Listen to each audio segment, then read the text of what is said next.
আজকে আমরা 2022 প্রাথমিক টেট পাস জলপাইগুড়ি জেলা থেকে ডিপিএসসি অভিযানে সকলেই অংশগ্রহণ করেছিলাম। তো আমাদের বেশ কয়েকজন প্রতিনিধি তারা আমাদের চেয়ারম্যান স্যারের সাথে কথা বলেছিল। তো তারা কি বার্তা পেল এবং আমাদের উদ্দেশ্যে কি বিষয় সেটা আমাদের সামনে তুলে ধরবে, বলবে আমাদের। হ্যাঁ, আজকে আমরা প্রত্যেকেই জানি যে আমরা 11 তারিখের আন্দোলনের পরে সব জেলায় আমরা ডিপিএসসি অভিযানে যাচ্ছি। আজকে আমাদের জলপাইগুড়ি জেলা আমরা এসেছি এবং দীর্ঘক্ষণ ওয়েট করার পরে আমরা চেয়ারম্যান সাহেবের সঙ্গে কথা বলার সুযোগ পেলাম। উনি খুবই ভালো আমাদের সঙ্গে কথা বলেছেন।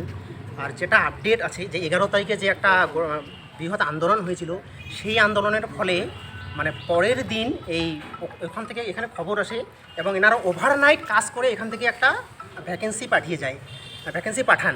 ওখান থেকে রিপোর্ট অনুযায়ী এখানে আসে ভ্যাকেন্সি পাঠাতে হবে। এনারা ওভারনাইট রাত 8টা অবধি কাজ করে এখান থেকে ভ্যাকেন্সি পাঠিয়েছেন।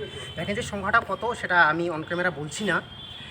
তো আমি রিকোয়েস্ট করব যে বাকি জেলাগুলো যারা আছে তারাও যেন এই কথাটা কেন হচ্ছে, কারণ আমাদের শিক্ষামন্ত্রী সেদিন প্রেস কনফারেন্স করে বলেছিলেন যে আমাদের কাছে ডিপিএসসির কাছে যা বার্তা আসবে আমরা সেই হিসেবে কাজ করব। তো সেই কথাটা বলার পরে আমরা প্রত্যেক জেলা সক্রিয় হয়েছি যে প্রত্যেকেই সবাই ডিপিএসসিতে যাব। আজকে আমরা জলপাইগুড়ি জেলায় এসেছি এবং বাকি জেলারা এখনও যারা বাকি আছো তাদেরকে আমি রিকোয়েস্ট করব প্রত্যেক জেলায় যেন ডিপিএসসি অভিযানে যান এবং চেয়ারম্যানের সাথে কথা বলুন তারা কি আপডেট দিয়েছেন। আজকে আমাদের এখানে আপডেট দিয়েছেন। আর তারপরে এনারা যা ভ্যাকেন্সি পাঠিয়েছেন আর ওখান থেকে এটা বলে কবে নিয়োগ হবে সেটা এনার কাছে কোনো আপডেট নেই। এনার যথেষ্ট ভ্যাকেন্সি এনার কাছে যা আছে সব পাঠিয়ে দিয়েছে, আর ওখান থেকে যা নিয়োগ করবে সেটা ওনাদের হাতে। এইটুকুই বার্তা। কেউ কিছু বললে বলো। আমরা সেই রিপোর্টটাও দেখালাম যেখানে যে আছে প্রত্যেক 2215টা স্কুলে যে শিক্ষক শূন্য অথবা একজন হয়ে গেছে, সেই রিপোর্টটাও আমরা স্যারকে দেখালাম। স্যার সেটা স্বীকার করলেন যে এরকম আমার কাছে এসেছে যে আমাদের জলপাইগুড়ি জেলায় সর্বমোট 54টা স্কুলে একজন করে শিক্ষক আছে। সেই বার্তাটা আমি স্যারকে দিলাম। স্যার সেটা অ্যাকসেপ্ট করলেন যে হ্যাঁ এরকম আছে, সেটা মেরামতের জন্য কাজ চলছে।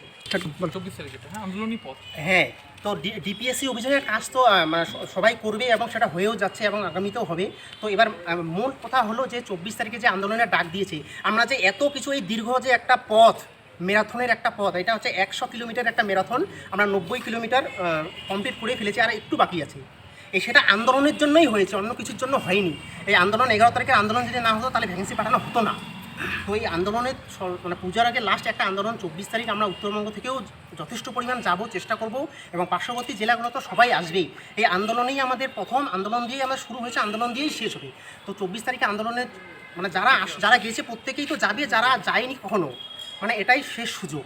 তাদেরকে রিকোয়েস্ট করবো যেন সবাই আন্দোলনে আসে। দক্ষিণবঙ্গের সবাইকে আসতে হবে। দক্ষিণবঙ্গে সবাই যাবে এবং উত্তরবঙ্গে যথেষ্ট পরিমাণ যাবে। আর যদি কেউ কিছু বলবা বললে বলো ভাই, বলো। আমি ভিডিওটা পজ কর না রে।